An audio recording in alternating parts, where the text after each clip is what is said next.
Hi, I'm Kit Cassingham with Live in Focused Energy. I've been talking about in various articles speaking your truth. And from my perspective, your truth is your feelings, your collection of feelings. And expressing those feelings, I think, is important in living a more balanced whole life. What surprised me was that I had in my conversation some people say to me, but what if you don't know what your truth is? What if you don't know what your feelings are?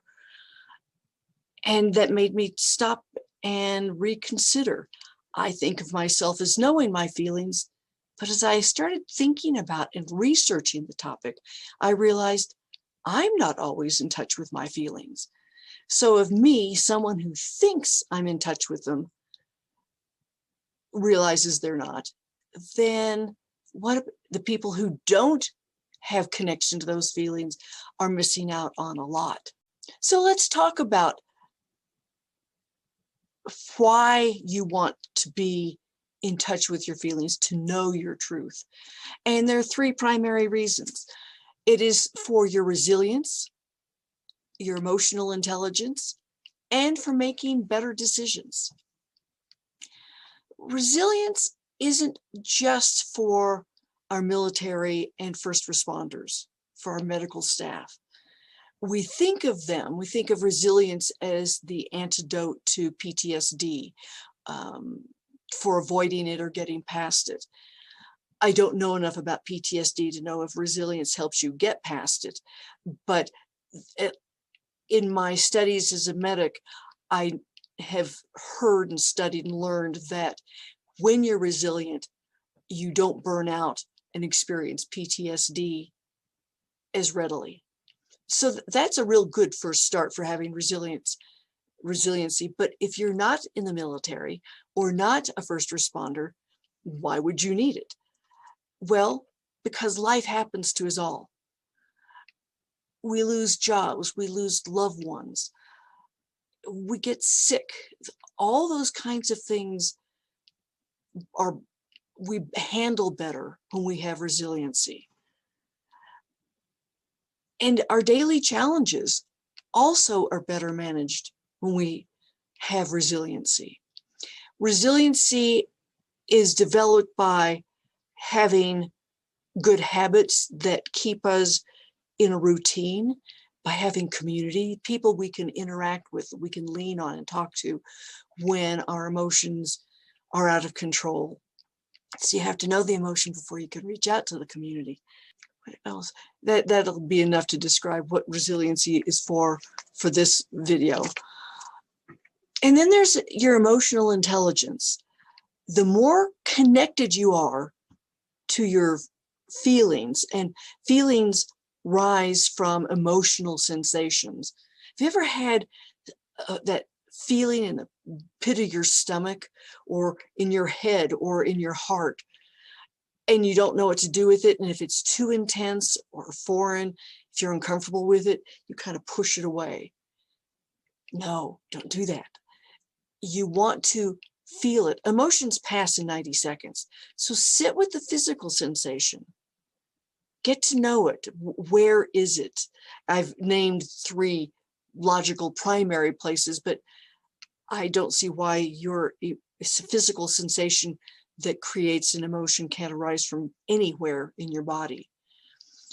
And once you're connected to it, then you can start having words to describe it, especially its nuances.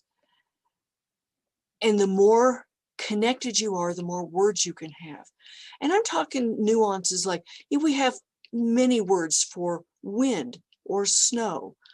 And when the wind or the snow is a big part of your life, it can be the difference between survival or destruction. You've got those subtle nuances. And having the same familiarity with your emotions can give you the same connection so you can express them. Having a higher emotional intelligence, having more connection between the emotion and the experience and the feeling, that gives you an insight into your psyche and to what makes you tick.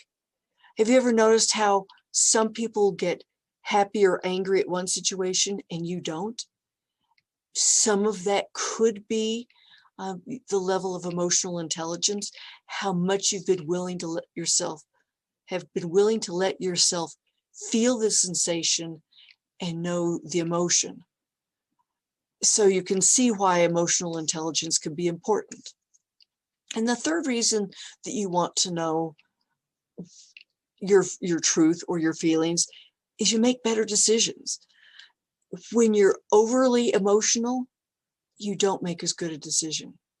You also don't make as good a decision if you aren't connected, if you're under connected to your emotions, underly emotional. Don't know if underly is a word, but I'm using it now, so it must be.